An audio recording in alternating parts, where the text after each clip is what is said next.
বন্ধুরা, আর একটা নতুন ব্লগে তোমাদের সবাইকে স্বাগত। আজ রাস পূর্ণিমা, তা আমার কোনো কিছুই ঠিক ছিল না যে ফল টল দিয়ে ঠাকুরকে পুজো দেবো, কিন্তু ঠাকুর দেখো বন্ধুরা নিজের ফল নিজেই জোগাড় করে দিল। বরমশাই নিয়ে এসছে, তাই ভাবলাম ঠাকুরকে দিয়েই দিই। আমি কিন্তু ঠিকই করিনি, বরমশাইকেও কিছু বলিনি, কিন্তু বরমশাই কিনে নিয়ে এসছে। কিন্তু আমি রাস পূর্ণিমাটা করি না, ফুল টুল নিয়ে এসে যে রাস ফুল কিনে নিয়ে এসে পুজো টুজো করে, আমি কোনো দিন করিনি। কিন্তু এবারে ভাবলাম করবো, মাকে ফোন করলাম যে মা পূর্ণিমাকে লেগে গেছে? মা বললো হ্যাঁ লেগে গেছে, তুই ভোরবেলা লেগে গেছে, তুই পুজো করিস, করে নে আর রাসফুল নিয়ে এসে পুজো করিস। কিন্তু ভগবান চাই যে রাসফুল দিয়ে পুজো করে নেবে না, তাই রাসফুল কিনতে গেছিলাম, আমাদের মনে মাথায় ফুল বসে সেখান থেকে, কিন্তু রাসফুলটা আর পেলাম না, বললো শেষ হয়ে গেছে রাসফুলটা। তো চলো ফল নিয়ে এসেছি, ফল টল দিয়ে ঠাকুরকে সেবা দিয়ে দিই।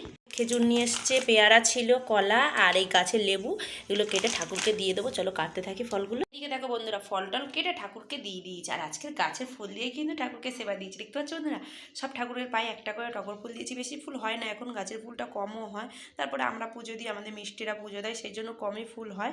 আর এদিকে আর এইদিকে সব কিছু গুছিয়ে নিচ্ছে, এটা হচ্ছে তুলসী তলা, মনসতলায় দেবো।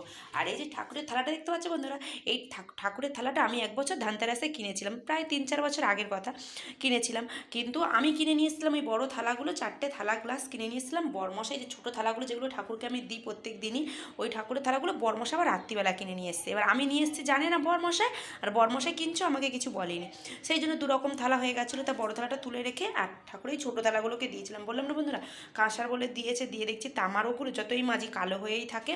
আর এই দেখা এই স্টিলের বড় থালাগুলোকে খেতে দিয়েছে। আজকে ভাবলাম ফল দিয়ে দিচ্ছি, আর ওই ঠাকুরের থালাগুলো আগেরবার থালাগুলো অনেকটাই ছোট, সেই জন্য একটু বড় থালা বের করেছি, যাতে সব ফলগুলো সুন্দর করে সাজিয়ে দেওয়া যায়। চলো এবার তুলসীতলা মনসাতলায় দিয়ে দিই, ঝুড়িতে রেডি করে নিয়েছি, এটা তুলসীতলায় মনসাতলায় ঠাকুরকে দেবো। তুলসীতলায় এই মনসাতলায় দিয়ে দিয়েছি বন্ধুরা। দেখো, আর আমাদের মনসা গাছটা দেখতে পাচ্ছ না কত বড়। আমি যখন বিয়ে হয়ে আসি, এই যে ছিল এতটা, এই যে এতটা মতো ছিল, আর এত বড় হয়ে গেছে। আর এই যে তুলসীতলায়ও দিয়ে দিয়েছি কাঞ্চন ফুল তুলে। আর আগে আমাদের বাড়িতে তুলসী গাছ একটাও হতো না বন্ধুরা, এখন আমাদের ঠাকুরের কী পাই জানি না, এখন ঠাকুরের কী পাই গাছে দেখতে পাচ্ছি বন্ধুরা, বেশ কি সুন্দর ঝাংড়া হয়ে গেছে। তারপরে এইদিকে হয়েছে তুলসী গাছ কয়েকটা, দেখতে পাচ্ছ। আগে আমাদের বাড়িতে একদমই তুলসী গাছ থাকতো না। এই দেখো বন্ধুরা, এখানেও পাঁচিলের গায়ে হয়েছিল, আর আগে তো বাড়িতে একটাও তুলসী গাছ থাকতো না। কারণ এমন ছিল, কিসের জন্য হতো আমরা বুঝতে পারতাম না, কিন্তু এখন দেখো কি সুন্দর হয়। আর এদিকে চলো, তারপরে বিকালবেলা চলে গেলাম বাপের বাড়িতে, মাদের বাড়ি পুজো হবে, আর আমাদের রিসোনাকে নিয়ে বসে আছি, মা পুজোর জোগাড় করছে। এই দেখো বন্ধুরা, মা কাজে গেছিলো, কাজ থেকে গিয়েছে, সমস্ত পুজোর জোগাড় করে নিয়েছি, সিন্নি টিনি সব মাখা হয়ে গেছে। আমাদের পূর্ণিমাতে তো ঠাকুর মশাই আসে, তোমরা সব জানো। আর মায়ের দিকে ফল টল কাটা হয়ে গেছে, সিন্নিও হয়ে গেছে, মাখা হয়ে গেছে।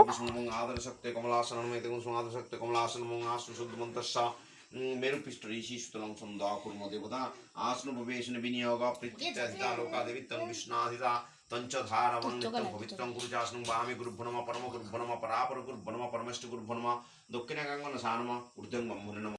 অভ্যন্তর সূচি নম মাধব মাধব বাচি মাধব মাধব হৃদি সরন্তি সাধব নিত্যং। শ্রী সত্যনারায়ণ ফকিরের রূপ ধরি দিলা দর্শন, বিপ্রেরে বলেন শুনো দ্বিজ মহাশয়, কি হেতু রোদন কর বসিয়া ধরায়। বিপ্র কহে কি হইবে বললে তোমায়, ফকির কহেন বিপ্র ক্ষতি কি বাতায়। দ্বিজ কহে নিত্য নিত্য ভিক্ষা মেঘে খাই, আজি নাহি ভিক্ষা মিলে দুঃখ চিন্তা তাই।